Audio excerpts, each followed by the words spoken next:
Alors dans la suite de mon engagement contre la colonisation de l'océan, je me suis intéressé à la colonisation de l'espace. Et plus particulièrement à la volonté de Musk et de Bezos de nous faire croire que l'on va devenir une espèce multiplanétaire,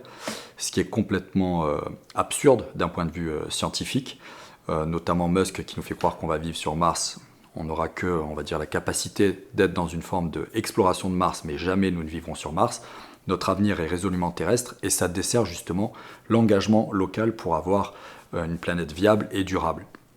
Bezos fait exactement la même chose et ne veut surtout pas remettre en question la croissance en nous disant que, bon ben oui, on est sur une planète finie, mais qu'à cela ne tienne, il n'y a qu'à déplacer la frontière. Et si on commence à devenir une espèce multiplanétaire, on pourra raisonner des astéroïdes, avoir une base sur la Lune, et ainsi de suite, et donc exploiter les ressources qui s'y trouvent.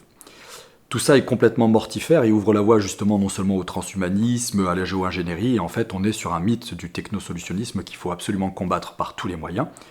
D'autant plus qu'il y a un vide juridique, c'est-à-dire qu'en ce moment sur le spatial, ils ont la possibilité d'envoyer des satellites, puisque c'est à chaque fois une juridiction nationale qui valide ou pas ce genre d'initiative.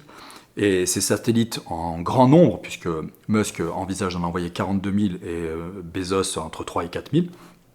seront là juste pour fournir un Internet qui permettra pour eux de gagner des parts de marché et de générer des dizaines de milliards de dollars sur leurs comptes en banque respectifs, pour nourrir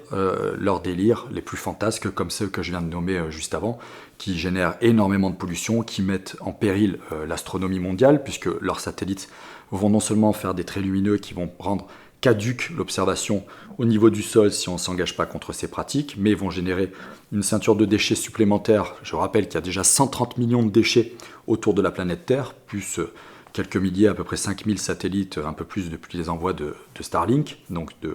la compagnie de Musk. Donc on est dans quelque chose qui a été quantifié, qu'on appelle le syndrome de Kessler. On risque en fait de construire, enfin ces personnes-là, notre propre enfermement, dans le sens où il y a une théorie qui dit, donc le syndrome de Kessler, que s'il y a trop de déchets ou trop de satellites autour de la planète Terre, on sera dans l'incapacité de décoller avec des fusées. Donc c'est complètement absurde, c'est-à-dire qu'ils sont en train de nourrir notre enfermement en nous faisant croire, dans une bataille des imaginaires, que l'on va devenir une espèce multiplanétaire.